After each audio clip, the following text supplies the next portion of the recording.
Hello, all you lovely people, and welcome to another video of mine. In today's video, I'm going to be talking about Suicide Squad Kill the Justice League. Now, this game has been out for a few days now. Now, I did not take the digital deluxe edition, which would have given me access at least 3 days before the release of the game. But thank God I did not take that version of the game and pay extra because they anyways had some server issues and the game was not accessible even though you paid for it, thinking that you will be able to access that game. Now that brings me to the very first point, which is a negative point for the game. Now the game overall has been really hated by the critics, I would say. And what's interesting is the fact that even a site like IGN, which I follow, has given it a 5 out of 10. Now, usually IGN, they're not that hard on games like this, but I'm kind of positively surprised that,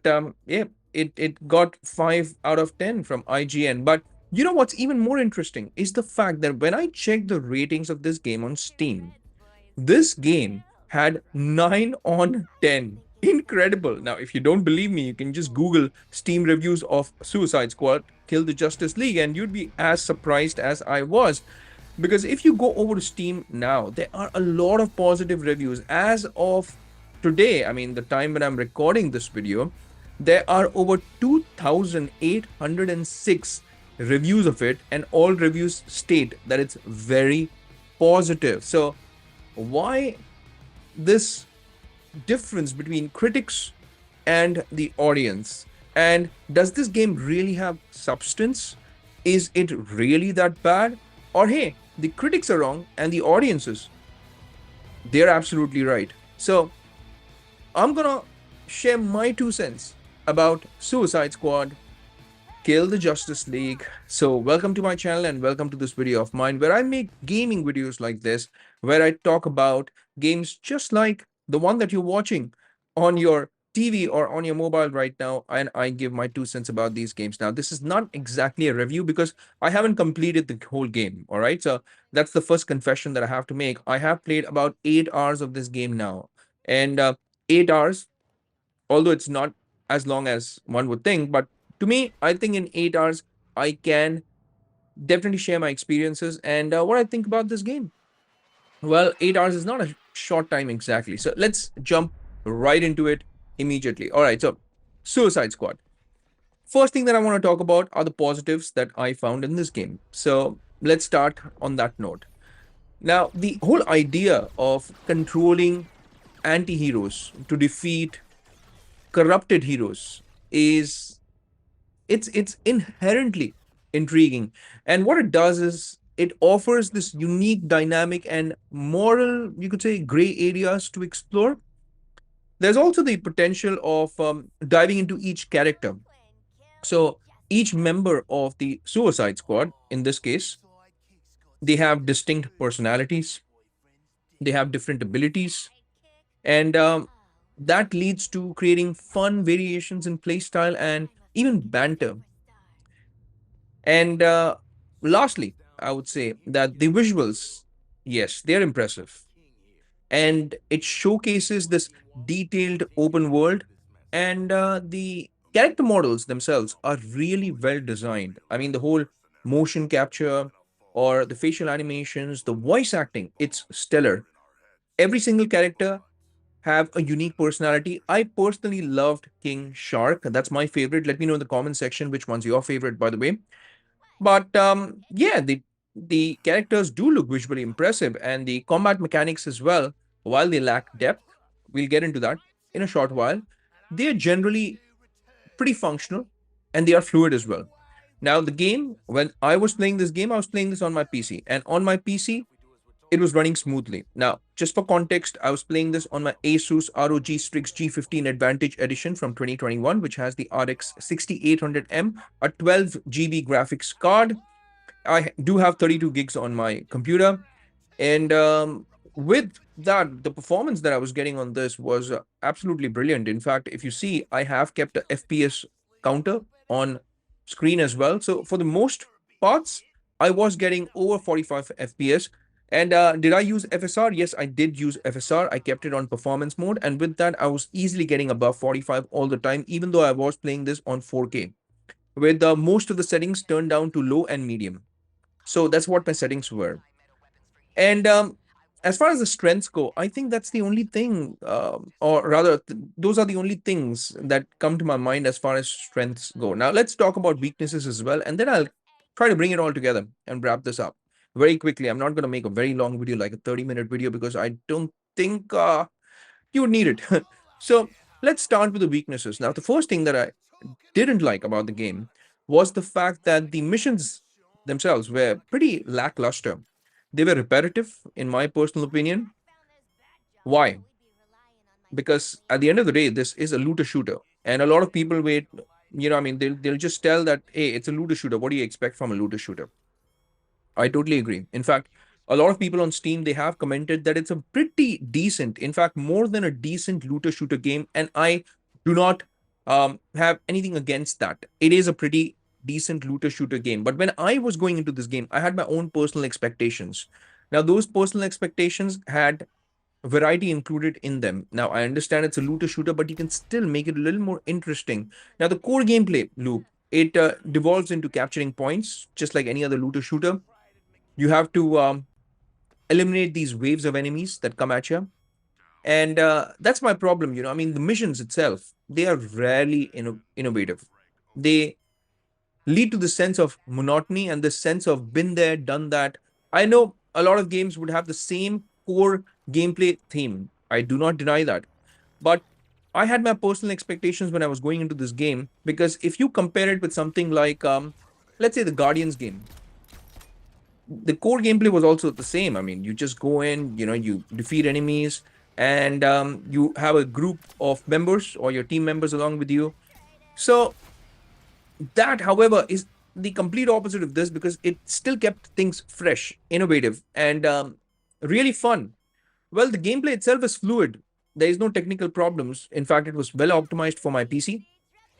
But there is that sense of monotony, I would say, when I was playing this game. So that's my first weakness, or the first thing that I didn't like about this game. Now, apart from that, the characters themselves, despite of telling you that these characters, each of them, they have unique abilities, and I agree that they do have unique abilities, but the combat, they didn't really capitalize on that, the uniqueness of the character there is, because it feels the same across all characters. You jump, you slide, you shoot. In fact, even their gameplay, it's not like, the gameplay had different move sets or something like that. Well, you do get into some of them pretty later on in the game, but even that feels forced. Now, the core gameplay, again, this goes back to my first point that I didn't like, is lackluster, and it definitely misses that oomph that I was looking for. So the different characters, they do the same things over and over again, and there's this heavy reliance on guns, and the mechanics are also pretty shared. It's nothing unique depending on the character that you're playing. So what that does is that it diminishes their individual identities, and that to me is a big problem. When I was playing with Harley Quinn, I would have expected, some cool moves from Harley. Or when I was playing as Boomerang, I was expecting different movesets from Boomerang, but I didn't get that. It was the same thing. You press that RT on your controller, you do a melee attack, and then you shoot. Or you keep shooting, that's it. You fly, you hop, you jump, you slide, same. Nothing different. Apart from that, I think that the game could definitely have benefited from better storytelling, because the storytelling is pretty shallow. The writing is pretty mediocre or subpar, because what this narrative fails to capitalize on is the potential for deep character exploration and moral dilemmas. Because if you compare it with something like Injustice, for instance, now there you had Superman who went through this emotional trauma. He killed his own wife and to be child, and that completely changed that person. So the Superman from the Injustice universe is a very complex character. Yeah, and you don't have that here.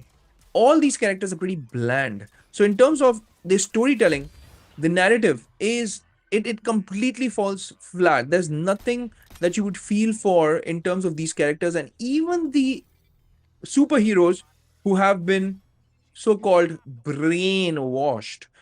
There is no depth in their characters, and they're pretty bad. That's pretty bad because, hey, I'm a big Superman fan. If you would have seen my videos, you know that every video I come up with a Superman t-shirt. Yeah, that's how big I am on Superman in terms of fanhood. And boy, oh boy, was I disappointed with the way they treated Superman. It was poor, piss poor, you could say. And a lot of people would say, hey, you are talking about Superman. Let's talk about Batman, because what they did with Batman in this game. Okay, maybe it requires a whole dedicated video for that, but they killed the Arkham verse. I mean, do you know how important it is for some people when they play these games, when they actually love a universe that the game developers have created? And man, the Arkham games are classics. And for them to just take those games and say, meh, you know what? I'm going to shoot you in the head, bam, and that too on a park bench, you're done and dusted. It's over, Batman. To do. That's not how you deal with characters which have been received with so much love. I mean, it's sad. It's really sad, is what I would say. And I know a lot of people have complained about the same things. And I'm also bringing this up because to me, seeing Superman and Batman like that, it was heartbreaking. And there was no depth again. The storytelling is really, really flat. And apart from that, I mean, the open world, let's talk about that as well. You do have the open world here. You can roam around this, you could say, vast open world, but that's all that it is. I mean, the scenery doesn't change. The only thing that changes is it goes from bright sunny days to uh, days where you have rainfall, and then it turns into the night, which looks really bad. The daytime, at least, it's comparatively better. The nighttime, not so good, because again, you're coming from Arkham games over this. Yeah, this is set in the same Arkham verse, and when you take a look at Arkham games, it's filled with life. That brings me to this other point. If you play games like this, even Guardians of the Galaxy, the worlds themselves were so beautifully designed. And if you compare it with games like Spider-Man, for instance, man, it's a complete 360, yeah, because there you have a rich and very immersive world. All the characters that are in the world, even the NPCs, man, there's so many NPCs. You're nothing. There are no human beings on the streets. The whole world is bland and blank. The color canvas is pretty, you could say, minimal. And apart from that, well, boy oh boy, as far as the world goes, no different universes, no different world. You're seeing the same thing throughout the game. Throughout the 8 hours that I was playing this, I could see that Brainiac ship hovering in the background, and that's about it. That's about it. The game itself does not use the environment as well intelligently. So as far as the open world goes, although it looks good, but it's pretty boring. You'll get tired of it very, very soon. And then there are concerns with the live service. I've never been a live service kind of a guy, so I'm not really going to comment on that. I know a lot of people have commented on this, but I'm not going to be the one who will comment on the live service aspect of the game because, again, I don't play any live service games. So that's why it's all the more disappointing for me, because I went into this game thinking that I will get this rich story experience, which I definitely did not get. And I thought that I'd be getting these great characters, which again, I did not get. And the story is pretty bad. The writing is terrible. The plot, it lacks originality. It follows pretty predictable beats. It fails to capitalize on the unique premise. And yes, the premise was unique because, hey, you have superheroes who have now been brainwashed and now they are super villains, so to speak. They could have done so much better with this. It's a missed potential, I would say, because it does not explore the moral complexities. Like I told, I made the direct comparison with Injustice as well. That was missing in this game. the character motivations were just not enough, and they don't have a compelling narrative here. And if they are thinking that this game is supposed to be funny because you have Harley Quinn and you have Captain Boomerang, the humor can be hit and miss because humor is subjective. I did find some aspects of Captain Boomerang really funny, but it's a hit and miss. But yeah, that's pretty much it when it comes to this game. I was not even going to download this game, but then I thought let's make a video on that because hey, I was pretty interested. Steam and the critics ratings completely different. If you feel that this game deserves more love, then let me know in the comment section. If you feel that you agree with me, do let me know in the comment section as well. At least I'll know that I'm not the one who's thinking about this in this way. So I would say that's about it for this video. But before I go, just the usual, I make videos like this on gaming, and I have a lot of gameplay videos on my channel. So if you like this content, then I would greatly appreciate it if you could hit that like and subscribe button, and also that bell icon in case you want to get notified with all my latest videos. Apart from that, I would appreciate it if you could share this video with your friends and family members as well, because hey, YouTube gives you brownie points when you share the video. And your help, your support, that's what is needed for my channel to grow. So I thank you in advance for your support. But that's it for this video, folks. It's a wrap for this one. And keep chatting with me in the comment section, and I'll see you lovely folks in my next video. Until that time, I'll say take care, stay safe, and may God bless you all.